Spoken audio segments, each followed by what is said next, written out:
Good evening, everybody. I've had another busy week.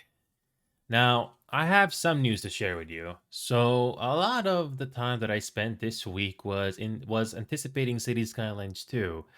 I've heard that City Skylines 2 is not very good at launch. So, what I did instead is I revisited City Skylines 1 with almost all of the DLCs, and I found that game a fun pastime. Not sure if that's something we can do live together, but if you want me to see me play a game live sometimes, feel free to let me know. I don't think it's something I can do well live, but it's a fun pastime. It's a nice single player experience that I personally don't mind doing.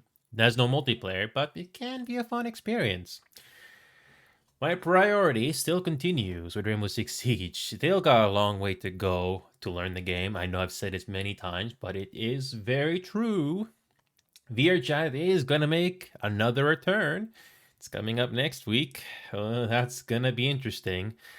And what else? Oh, yes, Halloween games. I tried to cover them this week, but I was way too busy behind the scenes. I was actually doing some detox from MMOs. I'm still playing Final Fantasy XIV Online. I did finish the dungeon grinding, but I needed something to cool off. But thankfully, I did have other games to cool off, and I will get right back into Final Fantasy XIV Online soon. It's the only MMO that I have time for. So there's that. There's also Halloween games like Phasmophobia and Played Up, and countless others I'll try to cover. It's all for good fun before Halloween is almost over. So we're gonna cover that, and that's about it. I'm just been doing whatever I can to keep myself mentally check. If you catch my drift.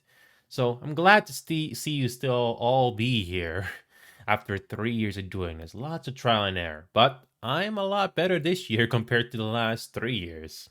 So again, thank you all for continuing to bear with me or be patient with me, whichever you want to look at it. Thank you all so much. Let's keep this going.